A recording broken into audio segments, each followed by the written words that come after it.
All right, so someone wanted to know, is it possible to reverse insulin resistance and how long does it take? So this video is for that person. First of all, what is insulin resistance?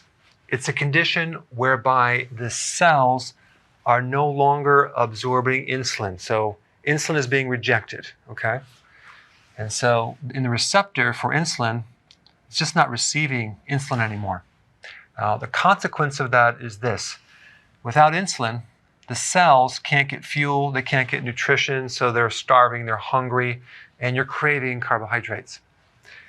There's a little signal sent back to the pancreas because it's not getting absorbed inside the cell that tells the pancreas, hey, we don't have enough insulin, make more.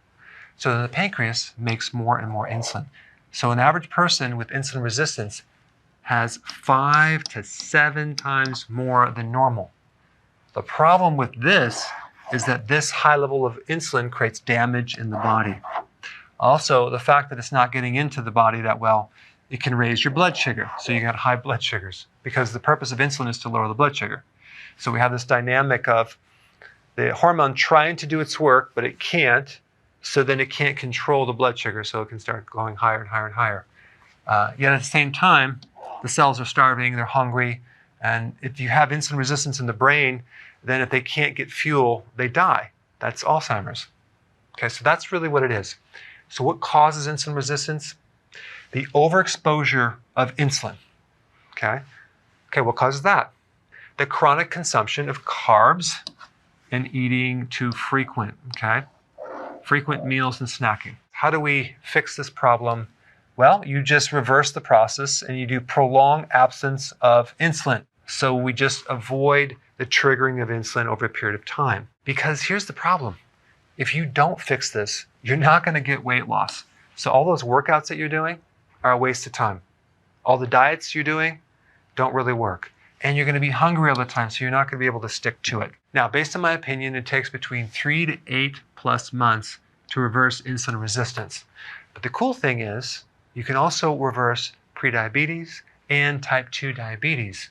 Now, my guess is that doing keto is responsible for maybe 20 to 30% of the improvements. Intermittent fasting is responsible for about 60% of the improvements. If we add those together, we get about 80%. But if you do the healthy version of keto with intermittent fasting together, you can get 90+% results. Why? Because the healthy version of keto itself supplies the key nutrients, okay, zinc, vitamin D, chromium, potassium, magnesium, the B vitamins, to help speed up the process. And if you want to enhance and speed up your results, you would add these things: exercise, reduce your stress, increase sleeping, certain supplements to take more of certain nutrients that target the beta cells of the pancreas that are involved in insulin resistance. And the way that you know that insulin resistance is going away, you can do a test called HOMA-IR, okay?